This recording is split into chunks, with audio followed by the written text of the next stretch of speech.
Hello, everyone. Welcome to The Reason We Learn. I'm your host, Deb Philman. At The Reason We Learn, we aspire to be part of the solution.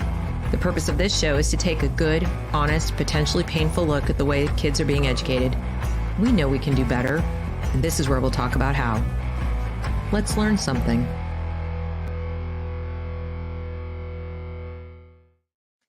Hello, everyone. Welcome to The Reason We Learn. I am Deb Philman, as the intro said.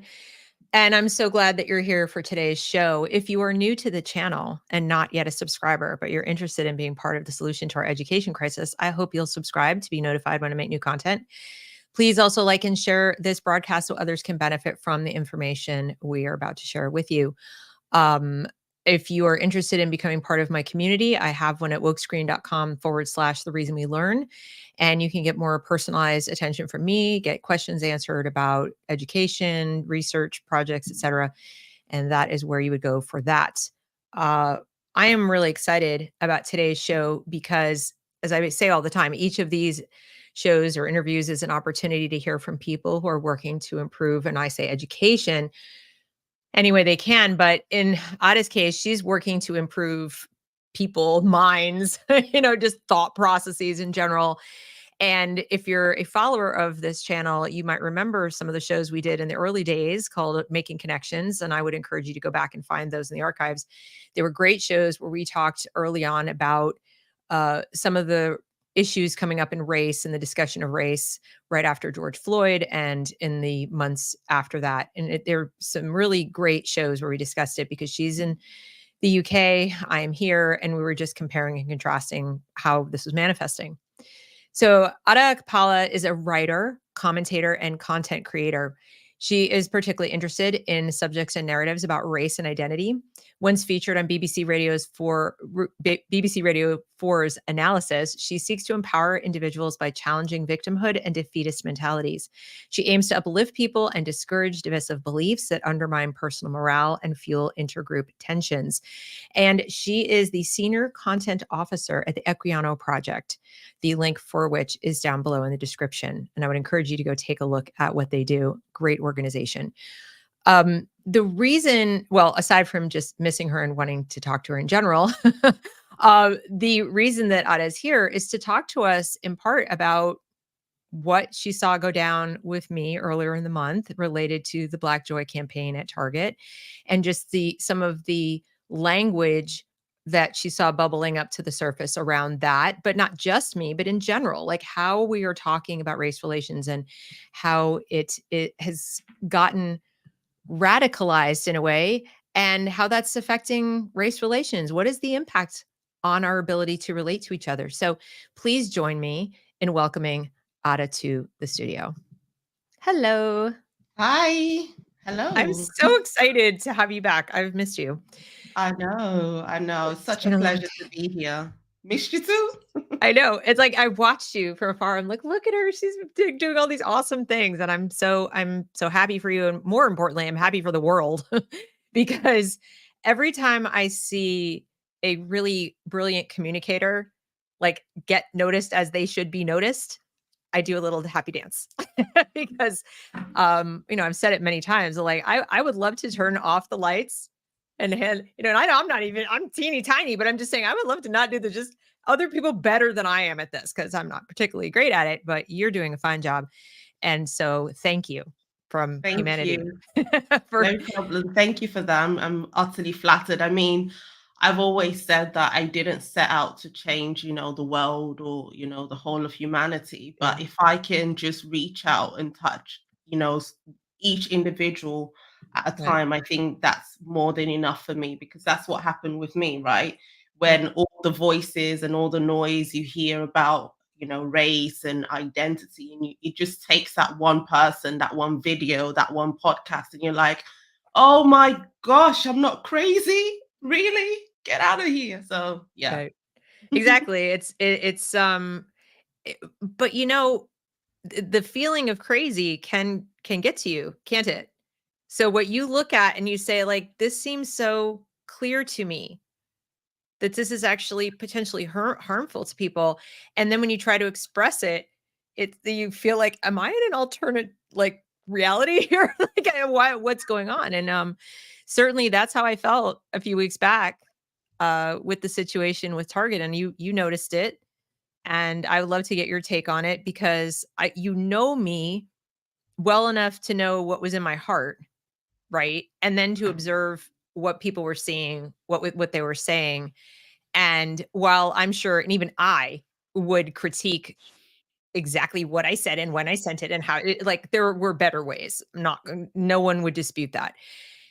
This is the nature of the beast, isn't it? Like social media, sometimes you're out, you're about, you do something, you don't think about it. And it might be that one time you didn't put enough thought into it.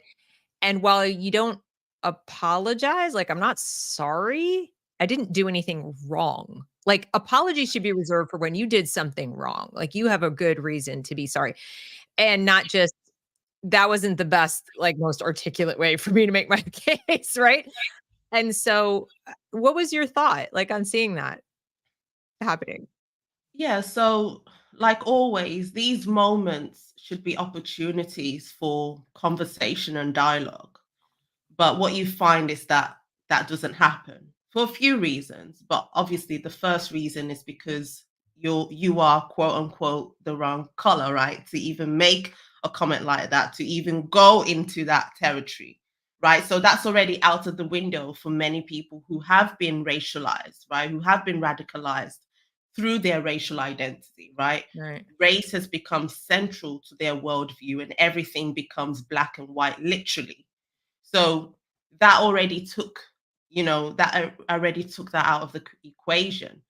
But I think, I obviously saw the your tweet and it got my attention because this is something that I have been thinking about for a very, very long time. This kind of racialized terminology.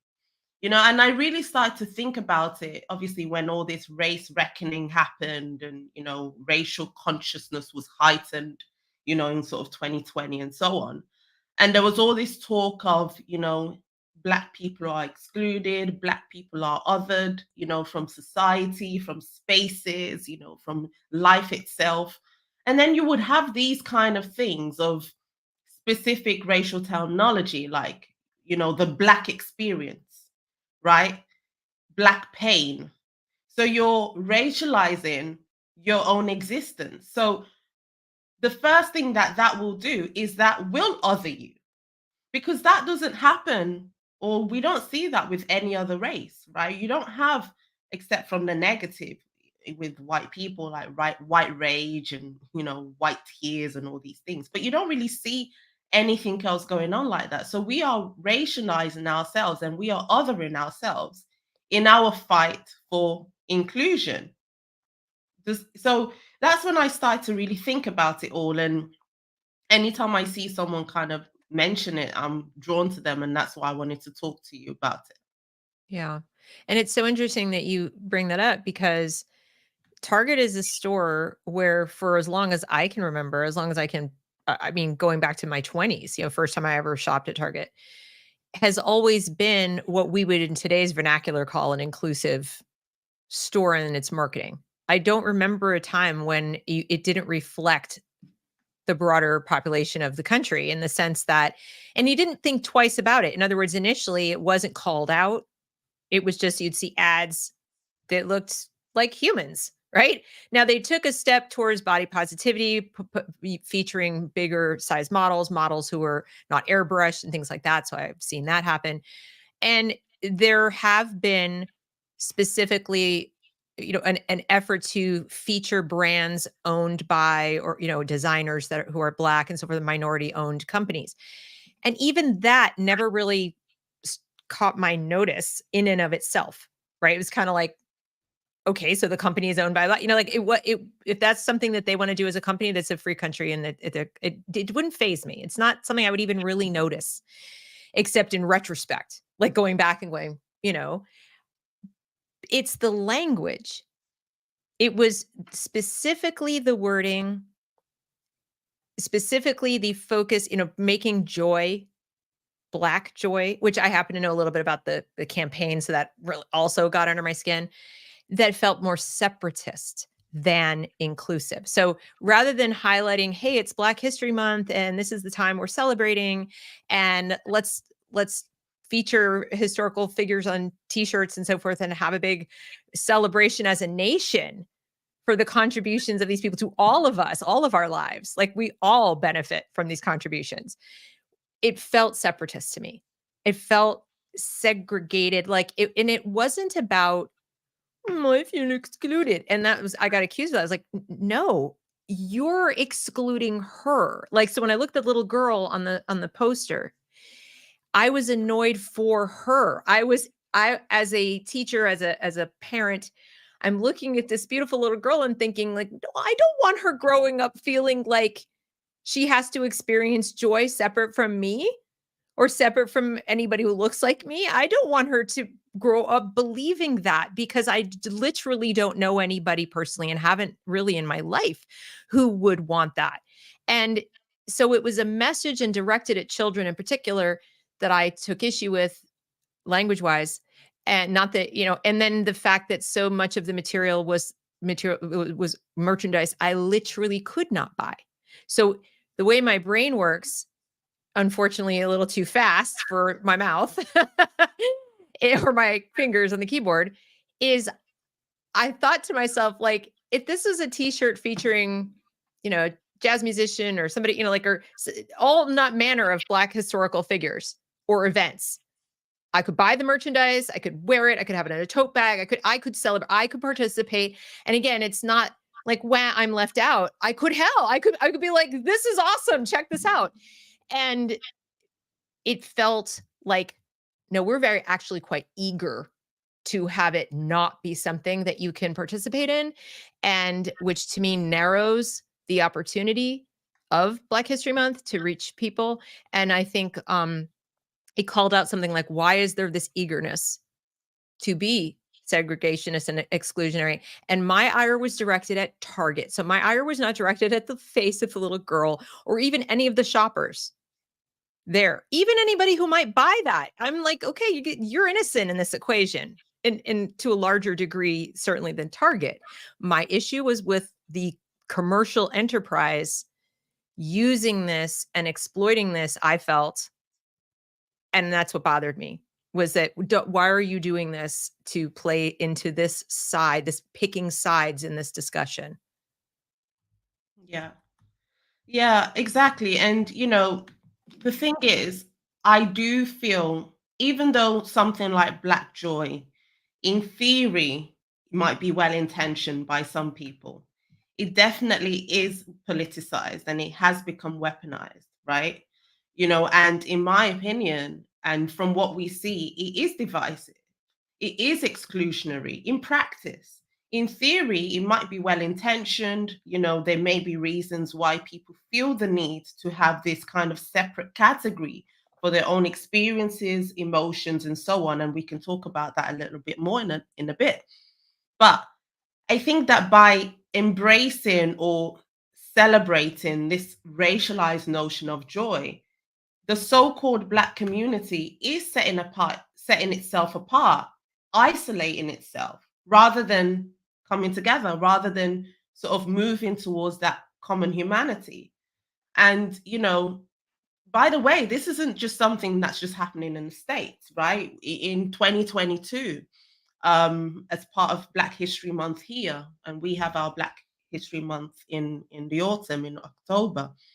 There were conversations around Black joy, right? There was I can't remember what article I read, and it was kind of a coming together of certain groups of Black people talking about what Black joy meant to them and so on. So this isn't just something that's happening in the US. We see conversations like this here: Black excellence, Black joy, the Black experience, Black power, right? All these things. And me and you, we've mentioned a few times that it's divisive, it's exclusionary. But then I have to ask myself, do some people actually want that?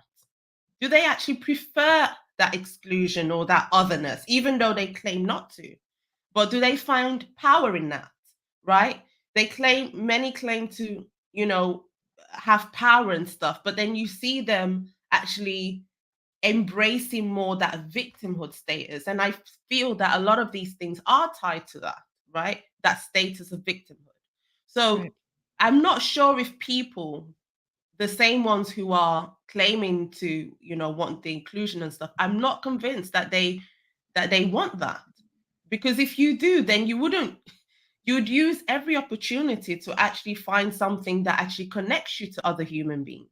But this doesn't connect. As you mentioned, you can observe that from afar, right? You can't purchase in that, you can't partake in that, right? You could, where that empathy then is diminished, right? If you want to actually sympathize with my experience and my so-called pain, then the way to do that is not to create that artificial barrier by these racialized terminology. So I just feel it's all a bit of a contradiction. It's all a bit performative. It's not really, there's no depth to any of these things in terms of what they're trying to achieve versus how they're going about it. Exactly. And I had that reaction in a split second. And people have asked me, you talk about even the space segregation in the sense of, why are you even commenting on this? Why are you're the wrong person to be observing this. I got a lot of comments about why were you in that department when I said I came in here to return something. Now, I stopped shopping at Target a while back because of the emphasis on the transitioning of children. Like, it had binders for kids and they had things right where kids could see them. And I took issue with that, plus some books about that. And I said, no, I'm not participating in this. But my daughter got a Christmas present and we had to go return it. Now, they were correct that the store has the return section up front, and then you have the women's department, women's, and then it bleeds into girls. And the line was pretty long. I didn't want to just stand there. She's standing there with her own, stuff, and she can do it herself. She's 15. And so I just said, oh, I'm going to go walk around. I'm going to walk like 10 feet to 20 feet into store, see what's going on, especially because I saw like it's Black History Month, they have big things up. And I wanted to see what they were doing for it. I was just curious. I mean, this is an area of concern for me. Like, how are we teaching people about stuff? And it just jumped out and hit me. It's like, I didn't even get 10 feet into the department and there was the poster. So, and then I started looking at some of the other materials. So that's why I took the pictures that I did. And people then said, like, who are you to talk? And this is, you're so upset and you're so offended. And, how can you be so threatened? And they completely misread when I said insufferable. I said, Target is insufferable. Target. But it's like they kept personalizing it. They kept saying, you feel this and you hate that. And, attributing feelings to me, I couldn't possibly have, because it just never occurred to me. But there was a commitment to it, a real commitment to seeing me as feeling like a victim or feeling attacked in some way. When in point of fact, I felt none of those things. I felt absolutely secure. In fact, I felt kind of nauseatingly secure. Like, I shouldn't be, you shouldn't make it out like joy can only be experienced if I'm not around. I don't want that. Like I told you, like that's actively a feeling I do not want to have. Then we failed as adults with our children, as a culture, in terms of race relations. We have completely failed if it's like, please stay away. Don't come into this department and you don't buy these goods and don't comment on it, whether you like it or not, because we can't possibly experience this celebration if you're in our space. And to your point, well, okay. And then in the next breath, you tell me I need to be an ally. I need to do these things. Like, you don't want, you want it, but you don't want it. You feel victimized, but then you have the power to tell me where I may go, what I may say, what I may do, what I may feel. People who feel powerless don't do that. They don't order people about. So it's a weird contradiction. And on the whole, I just felt like the whole experience was depressing to me. It didn't make me feel victimized. It made me feel sad. Sadness was what I felt. You're muted. Sorry. That's okay. No, I was going to say it is interesting, just going back a tiny bit. as to why a lot of people do feel that they need this sort of formal way of describing how they feel. And just going back again, I remember actually what got me was I just asked myself a simple question, that what is so different about the Black experience? Like, what is so unique about it, for example? And I just researched online, and the first thing I came across was a video, and it was of a Black therapist, and he was kind of explaining all these things. His main point was why Black therapists need to be the ones to take care of Black people, and Black people, the reason that they're not, you know, taking advantage of the mental health services is because there are those disparities when it comes to the mental health professionals and so on. And he's a Black therapist now, and he was kind of explaining, he needed therapy, and he couldn't relate to a lot of the white therapists. And then I was like, okay, why? And then he went on to say that the Black experience encompasses a lot of hurt and pain, for example. And then he starts saying things like going through a divorce, losing a house, losing a loved one. And I was like, okay, where's the Black experience? I'm waiting for that. So I'm saying all that to say that a lot of these things that you feel you need this separate, formal, normative, terminology, it's actually not needed. So why do people feel that it's necessary? And it goes back to that point that all it's doing is re-alienating you from society. But again, why does that happen? Because there is power in that. There is power in pointing the finger at someone that you think is the so-called oppressor or higher up in a societal hierarchy. There's power in that, in holding them to, well, why are you commenting? You're not allowed to say that. You're not allowed to be in this space.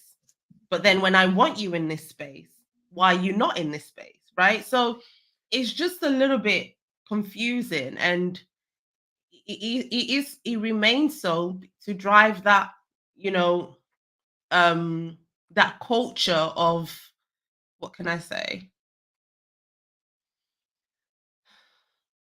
Not just it's like a reverse, right? So back in historical times, the exclusion was their victimhood, but now it's reversed. The exclusion is actually where they can foster that indirect power over other people, and it is completely sad. Yeah, and especially because the contradiction calls out the lie that, if there were white supremacy, as an example, then you wouldn't the idea that tens of thousands of people, like almost a million people, could see what I said and come after me with death threats and all kinds of other things, like that wouldn't happen. They would be afraid. A lot of people did it by name. They weren't afraid to hide their names. They weren't afraid to hide their faces.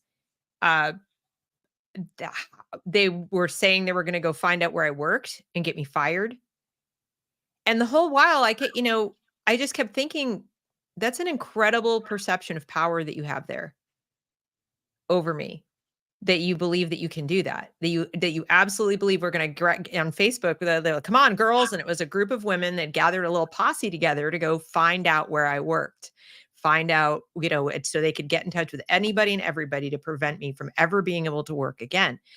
And I thought to myself, like, I can't envision a scenario with anyone. I mean, even a pedophile, okay, where I would believe that I had that kind of power, that I and a few of my girlfriends had the kind of power to just go out and do that to somebody, even if they were like the worst kind of person. So it just, I've never felt that powerful in my life about anything. So I thought that was kind of a weird contradiction. And then the other thing was the lack of humanity, the lack of curiosity. Like you said, these are opportunities. There were a couple of people, to their credit, but it was a couple out of thousands, who said, I don't understand your issue. What are you talking about? Why does this bother you? And actually, that's fine. I welcome the questions. actually took time to answer them in detail. I posted secondary posts trying to further flesh out what it was that I thought about. And I greatly appreciated the opportunity that this person, even though they were a little annoyed with me, they gave me the opportunity to clarify. And then thankfully, one person actually came back and said, and I think he was an older gentleman, he said, well, then I owe you an apology and I'm sorry. Because initially he was digging at me. And then I said, let me explain. And he said, I owe you an apology. I'm sorry. I actually agree with you. Like, we had it was like a little moment in all of this. But I thought to myself, imagine the greater conversation we could have had, all of us participating in all of this, if things had turned, if people had said, well, I don't get it. Then I had people coming to the comments on YouTube, and it's been up until this week even, where people have asked me, and I know they're not coming in good faith. I know they're not. But they'll say, why did you take issue? And I've answered them very similarly. But the proof they're not coming in good faith is it didn't matter what I answered. They'd come back with another claim and another claim. And so what I'm also seeing is not just a lack of curiosity and a rejection of dialogue, but a kind of approach to dialogue, this bad faith kind of questioning that is the struggle session, where I'm going to just see how long I can engage you to wear you down and just abuse you some more. So what that's going to do, tragically, is that is going to turn people off from talking to people who don't look like them at all. So if there's any potential for dispute, if there's even a hint that this person might not agree with me about something, the vast majority of people have neither the time nor the inclination to broach it. And so rather than extending, just starting a conversation from scratch, let's say you work somewhere and you're meeting your coworkers and you're thinking about inviting some of them to lunch. I can see this coloring, excuse the pun, the choices that you make in terms of who you're going to reach out to, who you're going to be friends with, who you're going to start a conversation with, just based on, I don't know if it's worth it. Yeah. Now, I would not do that, because I always in my mind is, no, I know what's going on here and that's not okay, right? Like, that's individuals, shut up, right? But let's face it, most people are just going about their business trying to get through the day. I don't even necessarily blame them per se, because that takes extra work to go through that little chat with yourself about why you think what you think and how it's wrong. But I want people to understand that there were as many people were participating in that non-conversation, there were people watching it. And I know you talk about this a lot, about, how many people watch what's going on out loud and how that changes their behavior. So what do you think about my theory there, that this is affecting how people talk to each other or don't? Yeah, so you mentioned that it might affect, and I'm saying that it has 100% not just affected, it's changed the whole sort of landscape of how people interact with each other. I feel it here, and it's not just in terms of, let's say, white people being unsure. It's also a lot of Black people that perhaps don't fall into that narrative of, grievance politics and stuff. We sometimes then feel, well, it's almost like there's a kind of thing that people say, oh, you want to show that you're the good Black. And it's not really that. But because you don't really care, like, I made a video on Instagram, and it was about someone complimenting my hair. I remember that one. Yeah. Yeah, and that's 2 occasions this has happened to me now. And the first one was when I had very long braids. And a white woman came in, and, like you said, you don't really allow things to stop you. And I love that about you. And I love that about a lot of other white people that don't allow this culture, to change how they interact. But some have, unfortunately. And she came up to me and she was like, oh, I love your hair. But then she immediately became apologetic. She didn't say it, but I saw her kind of wince away. I don't like that. I hate that with a passion. I'm not a different kind of human being. There's no need to think twice before you interact with me because of the color of my skin. This is what I thought we moved away from, right? And now we've gone back full circle, where people are like, if I invite, it's a problem. If I don't invite, it's a problem. For example, I read something yesterday about from a Black author that said, This is why Black people need to be alone. This is why we need our own space. Allow us to go to lunch with our own kind, or with Black people, shall I say. They don't say our own kind, right? So you have that kind of language. We need to be free from white gaze. We need to have our own, spaces to heal. I don't know what these people keep healing from on a daily basis. But anyway, like, heal already so that we can move on.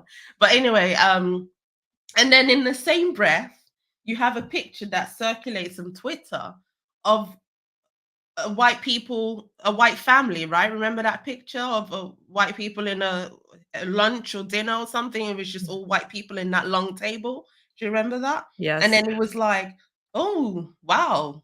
No Black friends, no Black people. This is the picture of white America. So it's like, what do you want? Do you want to be in this space, or don't you want to be in this space? Stay consistent. Do you want to, be able to have free conversations with people, or do you want people to tiptoe around you? Be honest, right? We're all confused, including a lot of Black people.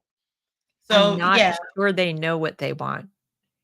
And I think there are some people who want all of the above. So depending on the situation, it's a form of control. And if you think about it, human beings in general, when they feel like things are outside their control, they feel helpless, they will do and say things that contradict to maintain that sense of control over their own destiny or their own life. And that makes me sad when I see that in any person, but it makes me especially sad when I see that in people, in Black people, in particular in America, where if I look back in history, whether it's to Black Wall Street, whether it's to the Harlem Renaissance, whether, wherever it is, where I see people who categorically refused to take that position and succeeded like beyond many white people's wildest dreams, like where they were just, nobody gets in my way mindset. And I'm not helpless, even with Jim Crow, even with segregation, even with racism that is overt. I am very powerful and I'm going to go do these things. And as a human being, I find them inspirational. So because to me, what they represent is someone who's living under a form of arbitrary collectivist oppression, objectively. And they say, I'm going around it, over it, under it. I'm going to persevere. That, I think, is inspirational to any human, or should be, especially children. All children need that. They need those role models to be like, I can overcome whatever. I just have to put my mind to it. And so when I see modern day people behaving in such a way that reflects, I need to maintain control in this, no matter where I am, I'm going to contradict myself every minute, whatever it is, so that I'm on top in this conversation. And you can't put one over on me. That's not a real kind of power. It's not personal power. It's power over. And they're very different. It's actually reflective of deep insecurity. And that makes, like I said, it makes me sad. It makes me worried. yeah. So Yeah, and I do agree that it's definitely in relation to power, but I also feel a lot of people don't know what they want because they're not actually sure what the problem is. They think they're sure, right? So that's why I do question a lot of these racialized terminology because, for example, if it's to do with combating, a lot of the historical injustices, or let's take, for instance, Black joy, right? Which is what prompted us to talk about this. So, what is Black joy? They say that it's a celebration, of and resilience and the happiness of Black people, in the face of historical and current trauma and oppression, right? And they kind of say that it's this, celebration of the culture, right? The history, laughter, or you hear this kind of language. They see it as a form of resistance to, narratives of suffering and victimization and stuff. And to that point, I would say that a lot of these narratives of suffering and victimization does come from Black people themselves. I don't buy it that it's society that's the one driving these narratives, or white people, or the white supremacist structure, whatever. I do believe that it's Black people themselves that continue to perpetuate these narratives of victimhood and struggle. You see that even in the celebration of things like Black excellence, that the focus should be on the excellent thing that the Black person has done. But what you find again is that 60-80% of the post or the article or whatever is still about victimhood and historical oppression and slavery, and nothing to do with actually the excellence that should take the spotlight. So again, the victimization, the victimhood is still deified, it's still worshipped, it's still put on as a central focal point, right? So I don't buy that these things actually counteract the very oppression and status of victimhood that they're in. And yeah, so going back to my point in terms of I'm not sure people know what they want. So you see disparities in these societies, right? And then you want to believe, you think that it's all racial, it's all to do with racism. You've made yourself believe that, you've convinced yourself of that.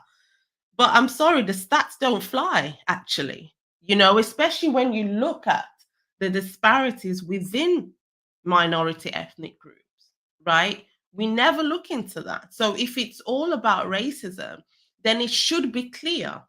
It should be literally whites here for everything and then minority groups at the bottom. But it's not, because even with in the UK and the US, you have some minority groups outperforming whites as well in certain different metrics, be it education, be it income, be it low crime rates, right? So the problem in itself, it's not only racism, or racist structure. So people are finding the false solutions to the problems. So that's why that confusion arises, right? It's not just in terms of gaining that power back. It's because they people are freaking confused themselves, right? So when you're confused, the contradictions will always remain. Oh, it's racism, so we don't want white people around, but actually we're not really sure. So yeah, come in our space as well.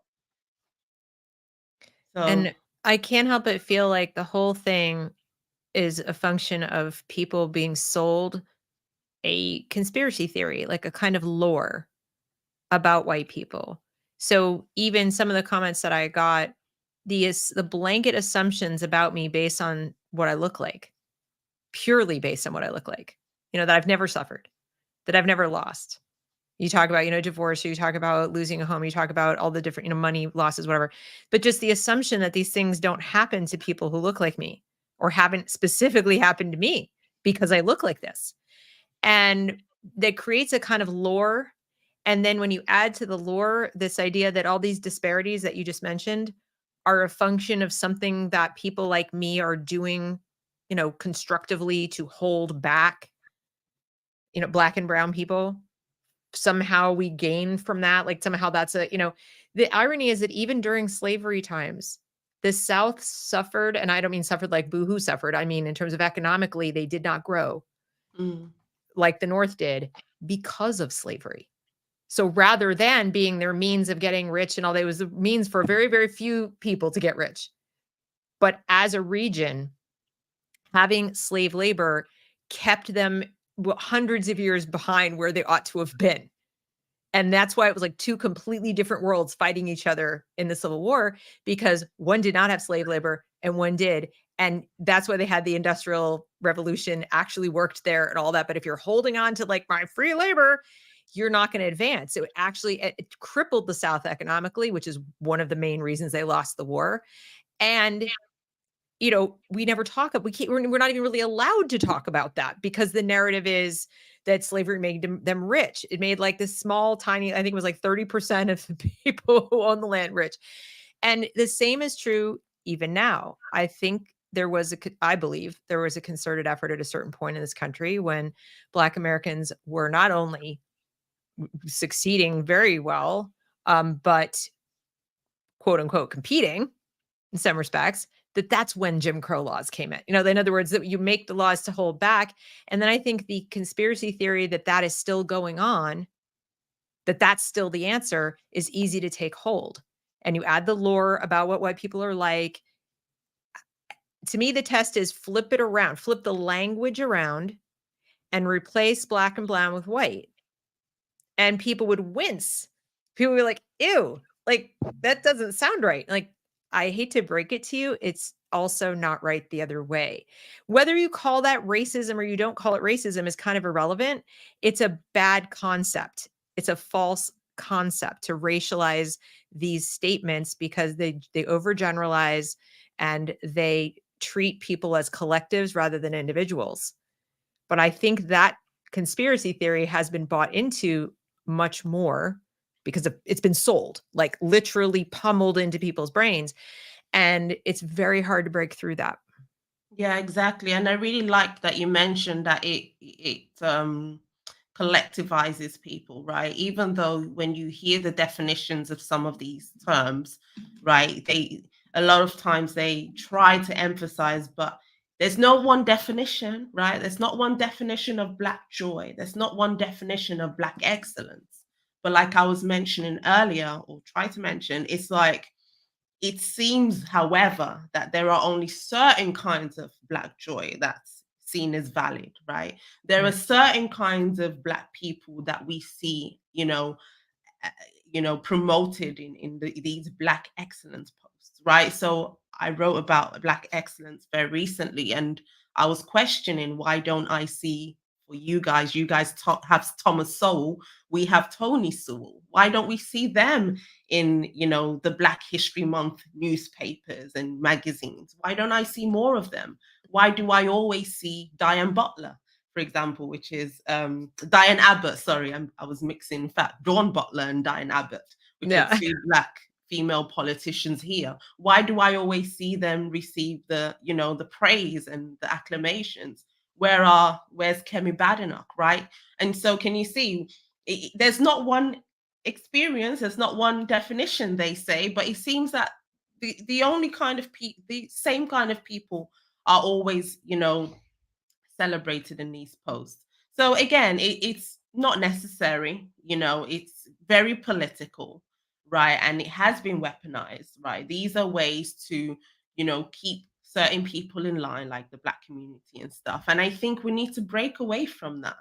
We need to, the way forward now is to humanize ourselves again. And the way you do that is by deracializing language, deracializing experiences, deracializing emotions. Because once you have that, there is that barrier, whether we like it or not. But I'm still saying that a lot of people want that barrier because there is power in division. There's power in separating people because that's how you can manipulate them. That's how you can tell this group what to think. And if you can tell them what to think, you can tell them what they want, what they can, who to hate, who not to hate. There's political and financial power in that. I'm not saying anything new. So I think the more of us that speak out against this, even though it's painful to get those, I've been where you are a lot of times, and I'm sure you've been where you are a lot of times as well. This is not your first rodeo, I'm sure. No. And for the longest time, it was the biggest one. It was the most. It was the biggest one. It was the most. Yeah. It was the most attended rodeo. Yeah, it's not. It is. So I was speaking to another one of my friends, and she's got a big YouTube channel as well, and she talks about a lot of things, not just race. And she would say, "I know it hurts, but just keep going." And it's like, yes, we are human, and these things can get to us, but I feel that we have a bigger purpose. I know I can definitely speak for myself, and the hatred or the vitriol or the backlash I get, it's nothing compared to not allowing myself to say what I need to say, right? So I remember I made a post, and I need to even repin it on my wall because it's something I really, one of my best things I've ever said, and it was about this separatist language and thought, criticizing this idea of Black pain and Black love. Goodness me, I read about Black love, and I was like, why isn't this just love? Yep. That's what I felt about joy. It's joy is joy between two people of the experiences. the only addition to all of these racialized terminology is about racism. But again, I would even argue that it's not just Black people that face racism. It isn't. How many times have whites or Asians or whoever been discriminated on account of their race? So no, being a victim of racism is not a Black thing that warrants this separation of language, right? So yeah. The language has been weaponized, though. For you mentioned the politics of it, and people like James Lindsay and others have talked about he gave a speech to the European Parliament, and in it he talked about how if Marxism is like the genus in the classification structure, then the different kinds of theories underneath it are the species of Marxism, and critical race theory is one of those. And in critical race theory, it's pretty clear that you can't be racist without power. And the way they define power, of course, is private property, like owning property or money, or, so they've replaced class with race. And then power is, kind of related to, the private property there is not just money, it's also culture. So, for example, in the UK, if the majority of cultural artifacts that you see around you are from Western European traditions, that's considered property. That westernized dominant culture is both the whiteness and the property. So to remove it would be literally to get rid of it, tear down statues, remove the artwork, stop teaching Shakespeare, all the things. So when you and I are talking about power, we're thinking of it in literal terms, like members of parliament, voting rights, right? Running a company. But instead, that word for the person who has bought into critical race theory is no. When you go to the museum, it's paintings done by Western Europeans, not by Africans, for example. Therefore, you have more power than I do. Therefore, I can't be racist against you. It's a very strange way to look at the world, but that is literally what they do. And I must confess, I agree with the assessment. So I've listened to James talking, like, yep, that seems like what it is, and how they're using language different, like same words, different dictionary. But how do we address that? So, for example, if I went to your country where you were born, okay, and I went to the museum, even if I moved there and said, I'm going to live here for the rest of my life, I would not go to the museum and expect to see Rembrandt and Raphael and whatever. It wouldn't be my expectation. That's not the tradition. That's not the history of thousands of years of your country. And that would be that. It's like, I wouldn't even think, I personally don't think I'd think anything of it. I wouldn't be thinking to myself, this isn't right, and this needs to be whatever. Okay. But the reverse isn't true, that people will go to the West and they want it de-Westified. They don't want it to be what it is that it is. And it's like, it's bad. And that's what I don't get. And how do you address that? How do you fix it when you want to be a pluralistic society that welcomes immigrants and says, you add to this culture, and 1,000 years from now, the walls of the museum will look very different, but it'll be that way organically.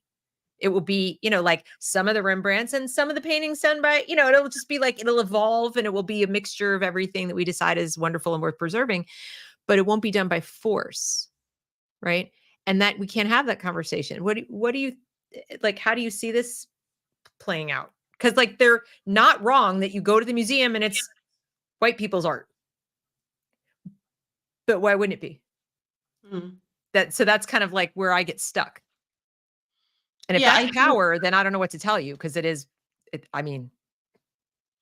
Yeah. So, logically, yes. I think when you are in the majority, there will be, a certain power that comes with being in the majority, right? In terms of if you're in the minority, then you're not familiar, or you're not sort of in line with the mainstream way of doing things.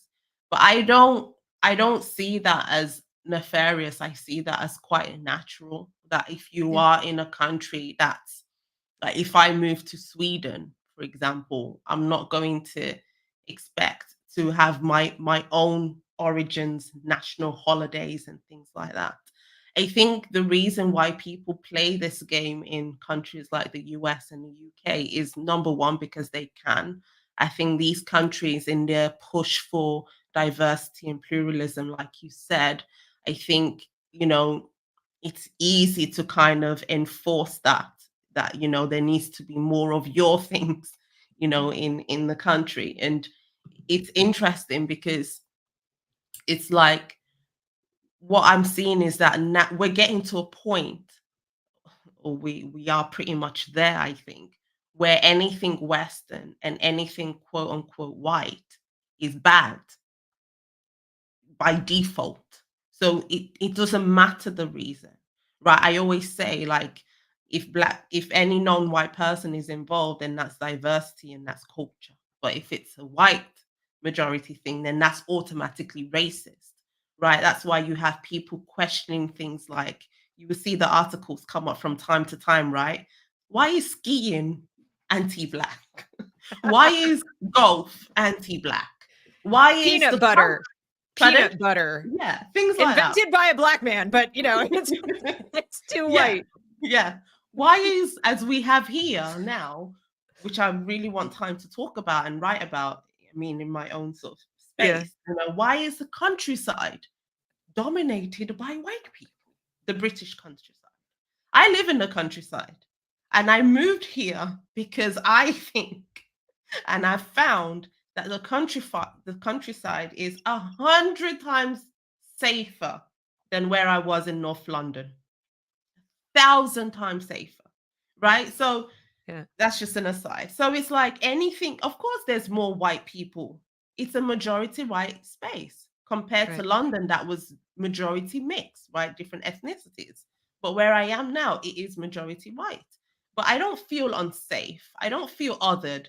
But then at the same time, I'm not going to expect to go to the corner shop and then find, you know, pounded yam and okra soup, right? I'm going to find steak and chips or whatever rich Right. people like.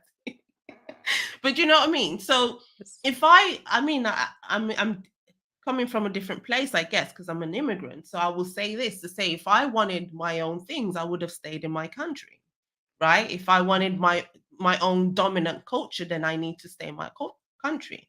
It is a tiny bit different for those who are born and bred in the US and sort of native to the US and the UK.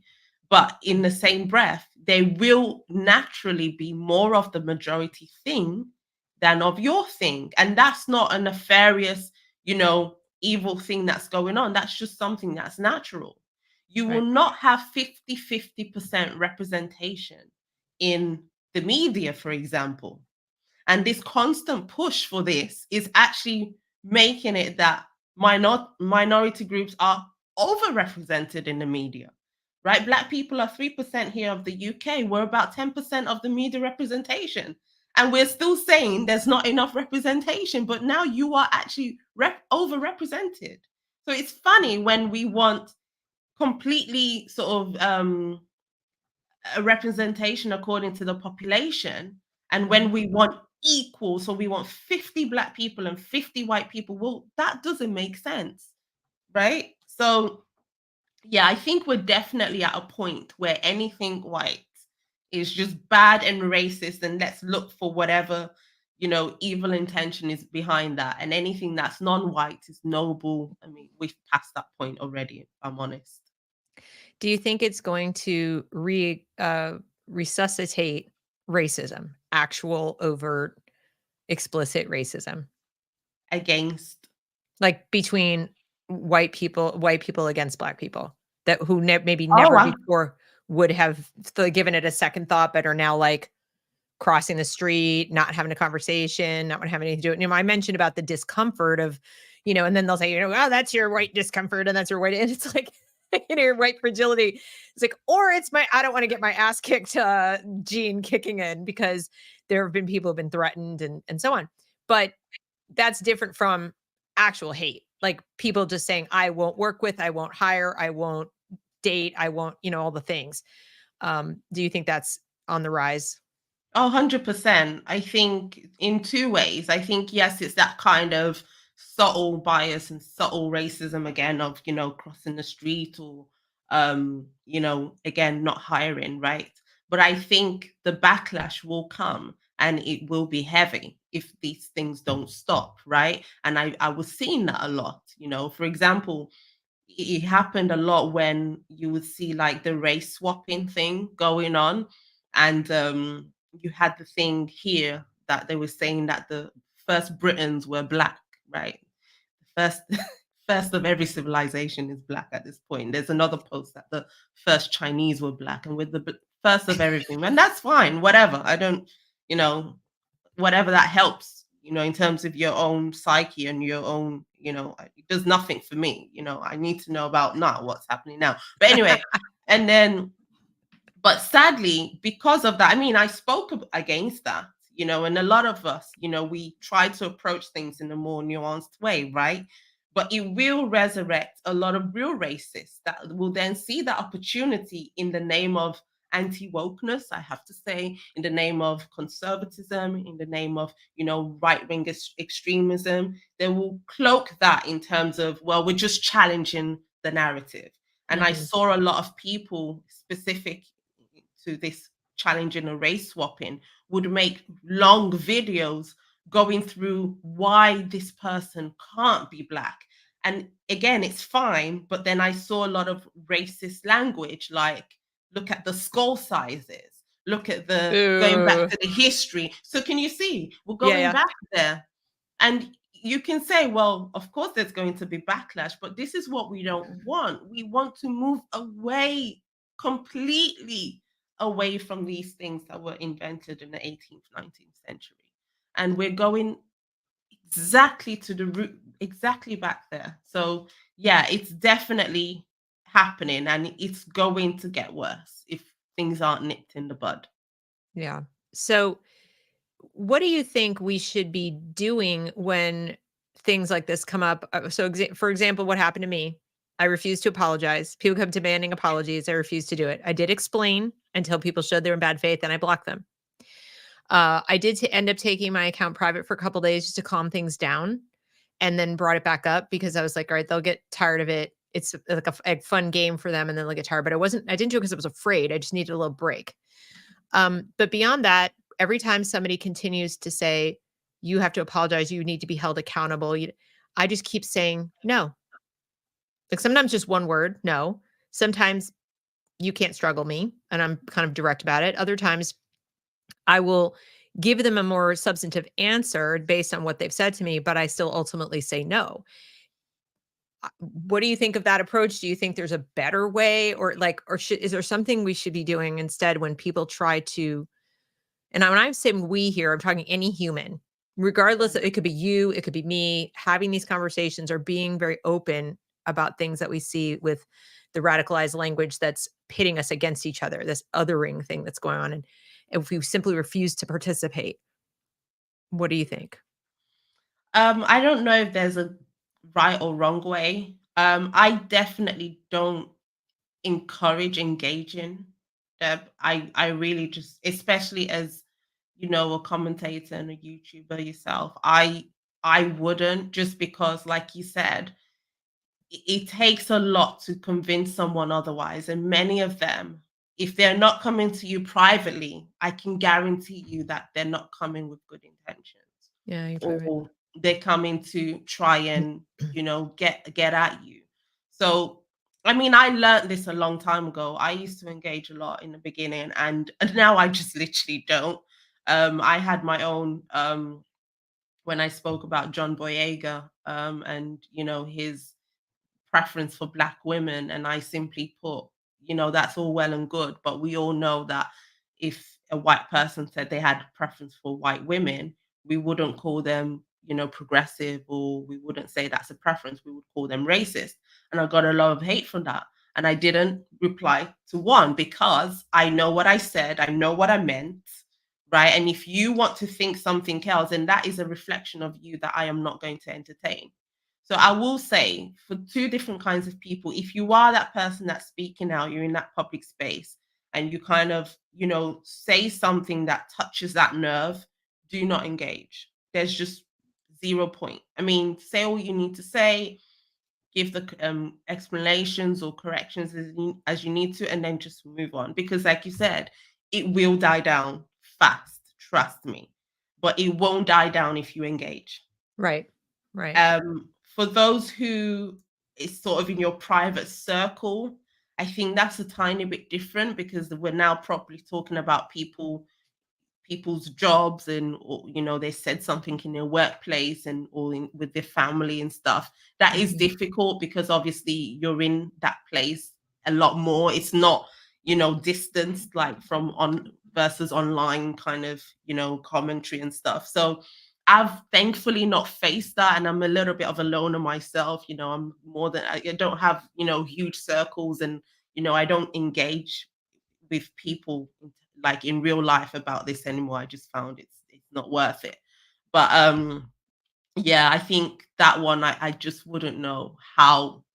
I think each case would probably be different, but I just can't imagine being ostracized because that's not happened with me, for your views and your opinions. Yeah. That's tougher. I think that's actually braver. You see all these stories of people who said something at work and they lost their jobs and things. I think that's freaking brave. Um, than just kind of speaking out online and stuff. But hang in there, Yeah. So I to mean, it each doesn't their own. it doesn't phase me out when you said that you would feel worse if you didn't speak. You called to mind the Frederick Douglass quote that I posted a while back. It says, "Liberty is meaningless where the right to utter one's thoughts and opinions has ceased to exist. That of all rights is the dread of tyrants.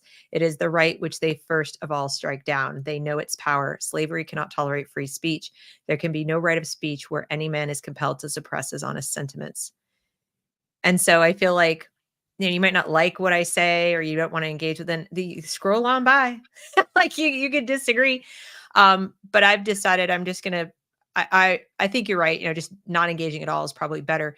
Do you think that people in positions of actual power, so parliament, the US government, people like that, do you think that they have at least a moral or ethical obligation, not necessarily a legal one? I mean, they obviously have a legal obligation to preserve freedom of expression to the extent that it's mandated. And I don't know how it is where you are, but here we have it in our constitution. But morally and ethically, because they have that bully pulpit, do you think they are failing to encourage unity or encourage what we're supposed to be? They talk about democracy, they talk about freedom, they talk about these things, but I don't see anybody. Well, I shouldn't say anybody. I've seen some people in your parliament actually say things, but it is so rare, isn't it? Yeah, To I see them definitely don't think unity and cohesion and finding common humanity will come from people in positions of power. I ever. really doubt that. I just can't see it happening because it's called identity politics for a reason, right? And Right, there is, like I mentioned, there is significant political power in keeping people divided. I mean, right. unfortunately, the US is a prime example of that. And to know that a politician or a party won't even try and reach out to a certain group of people, like for example, to be specific, like, and Republicans have said this themselves, they wouldn't even touch some demographics of the Black community because it's just a lost hope. And that is so It's a crazy to me. huge mistake. It's a huge It's like mistake, right? bizarre to me why anyone would do that. Exactly. And vice versa. It's not just Republicans, the blacks and so on. Like even many parts of the Democratic Party, obviously, they won't speak about some things or they won't incorporate. Not even that. That's fine. But they will actually outright demonize a whole group of people. How can you say that whatever you think, but whoever votes for example, Trump is a Nazi, a tyrant, it's a terrorist. Sorry, that was the word that was used. A A domestic. terrorist. That's then do you know what I'm trying to say? So there Yeah. is no unity in that. If the people who you are supporting or trying to look for, help and resources and stuff are the ones actually pushing them. So it's not going to happen. it's absolutely not going to happen because political power is wielded in the, division of people. So there's no hope there. It lies with us. It lies with us. Us down I here. Stop I fighting each other. Stop, deracialize everything. Let's see clearly, and that's how I feel we can move forward. Rehumanize yourself, right? I was going to say dehumanize, but we that need that to could be find. that could be a song or like a rewrite of a song, right? Rehumanize yourself. We need What's to. that song that has a line? It's like something yourself, but anyway, I like that. Rehumanize yourself. And of course, AI, that's a whole other topic. They would like us to not be human. Well, I'm so glad that we got to have this conversation. I think it's helpful to sort of flesh these things out and think about why, I'm not going to use that word, why they inspire us to feel things that are Yeah. uh, jarring. I'll put Yeah. it that way. I'm not going to use the T word. And I appreciate also that you reached out to me and like have given me this opportunity to uh, explain even further. Not that I needed it like, oh, please forgive me. It wasn't like that. It's just I stand by my thoughts on this topic. And I do think it's important that we continue to talk about racialized language and racializing the way we describe ourselves in a public setting. And of course, my particular focus is on how we do it in front of children because they are watching us and they are listening to us. And this is how they learn who they are in the world and what is expected of them. And more importantly, how they can be good and how they can be safe. And so I was concerned, and I am concerned, especially with the things that you've brought up, that we have children of all races who are drawing some very unpleasant conclusions about what it takes to be safe and what it takes to be good. And within this whole conversation about race relations. So that's kind of my last thought. Any last thoughts that you have for the audience? Yeah, I mean, we didn't speak much about, how this impacts children, but definitely I think that's the saddest bit of it all. And, if we can get rid of the so-called race talk that many, especially Black parents give their Yeah. children, I think a lot of these issues actually might solve themselves in the long run. But what we're seeing happening is that a lot of Black parents are passing on, their own biases and their own actual fears. It might be legitimate and genuine fears, but a lot of them, in my opinion, are not based in actual reality. They're based in a narrative, of what they think is happening.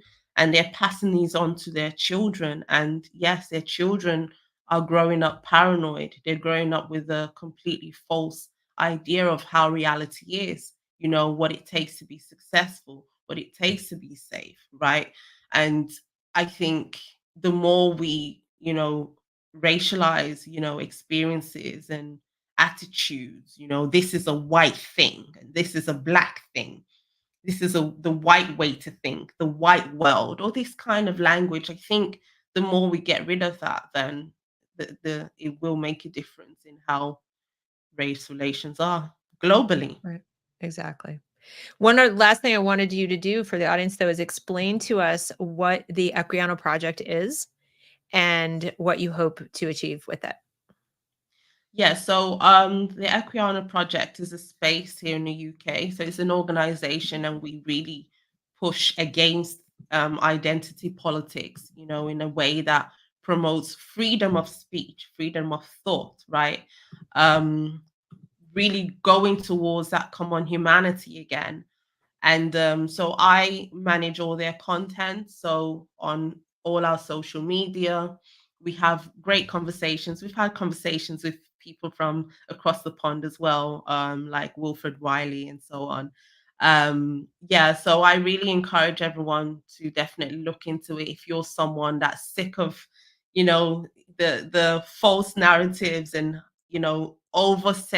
over sensationalized narratives surrounding race and why disparities occur, and you actually believe that Black people have that agency and have that you know ability to self actualize, self realize. I think, yeah, it's a space that you will find useful. Yeah. Well, I think it's fantastic that you've been doing this. I couldn't ask for a better person to be in charge of all their content. So I'm, as I said at the outset, I'm very grateful that this exists, and I would love to see more people doing this. Just talking Yeah, like human definitely. beings. It seems so quaint, doesn't it? It's so retro. It's uh, sad, and we yeah, some of the comments you will get from this, I'm sure, is, "Oh, you just bought a black person to sort of validate." And again, this is other things that I really have a big problem about, kind of seeing who you have on or who you're trying to, and obviously I will get the same as well. Oh, you're um, you know, allowing white supremacy to reign, or you're right, letting it off the hook, and all this kind of talk. And that's only because we see each other in abstractions, right? We right, see each other as avatars of certain ideologies, and we don't see each other as human. We don't see actually, why is she talking like this? Why is she thinking about like this? Let me ask. Because I used to be, but I don't have any animosity to people who don't share my opinion, in terms of have the opposite view. I don't think they're stupid or idiots because they think they're oppressed and stuff. But I am just here to give a different perspective. But what you mhm, find is that those who encounter people with perspective like ours, they they say derogatory things, right? They think we're brainwashed, and deluded. Black people like myself, I must be brainwashed. I must be paid. But then I can say, like our good friend Adam always says, "But why can't you be brainwashed then? Why can't yes. you be the one that's getting paid?" Right? We don't have those conversations. Exactly, So exactly. Well, they don't provide evidence to support that. And what's funny is, I look at it and I say, well, if I look at history, and I always go with history, right? And I say, okay, if I go back to, let's say, the 1930s as an example, and I look at Harlem in the United States and I look at what was going on there, and if I also look at some of the high schools around DC it was segregated, no question about it, but the brain trust that came out of the all black high schools was like amazing. PhDs, all the doctors. Um, we've seen the movie about Something the Lord Made, about the first pediatric heart surgeon was a black man who wasn't even a surgeon. I mean, like, he came up with these techniques. And I look at that and I say, like, isn't it also possible that somebody decided to sell a bill of goods, sell a story, sell a narrative to subsequent generations because it would serve the powerful mm, more than the people? And isn't that also a possibility? But if I bring this up, instead of saying, I'm going to look into that, at least that would be a step in the right direction. I'd be like, okay, good, cool, go do research. Instead, it's like, well, you would say that, and you want us to think well of you. I'm like, actually, no, I really don't care what you think of me. I care more what you think of you, because ultimately, I'll be living in a better country. My kids will be growing up in a better place, and everything will be better for everyone if individuals are not walking around afraid all the time, feeling othered and separate from their neighbors, feeling like they have to be on their guard. That's not good for anybody. So how people feel about themselves actually is more important to me than how they think of me. mm, I could be irrelevant. Don't think of me. Like, please don't. But look in the mirror and know yourself and what is true and what is not true, and double check those things for yourself. I'm just trying to plant a seed and saying, what if you're wrong? yeah, That's it. yeah, yeah, So, but a lot of times they'll just look at what I look like and go, I'm not listening to you because of what you yeah, look like. So, exactly. you know, It's painful, to stay in that ideological bubble. yeah, It's crazy. I mean, if you just ask very simple questions, you would just think actually things are not the way I think they are. You know, right. it's as Exactly. simple as that.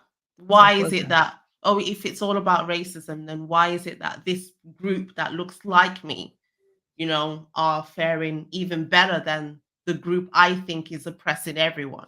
Why don't you ask simple questions like that? We know the answer already. Not just Exactly. political power for those in charge, but even that comfort, right, for those who have believed this all their lives, and their parents have believed certain ways all their lives, and the grandparents have believed in certain ways.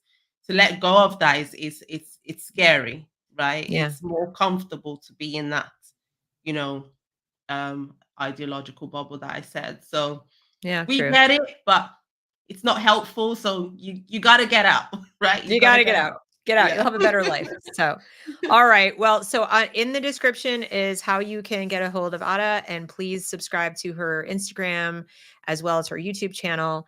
I think this broadcast will end up being repurposed over there too at some point, right? Or somehow represented. So you'll Yeah. be able to find it there too. And I'm really grateful to all of you who joined us live. I'm sorry we didn't get to any like comments, but I was kind of following along. Looks like you were mostly sort of commenting amongst yourselves a little bit, but thank you for coming. And please do like and share with others as well, so they can hear this conversation and hopefully be inspired to have some of their own. So, all right. So stick around on the back end with me after we sign off, and we'll be leaving now. So have a great afternoon, everybody.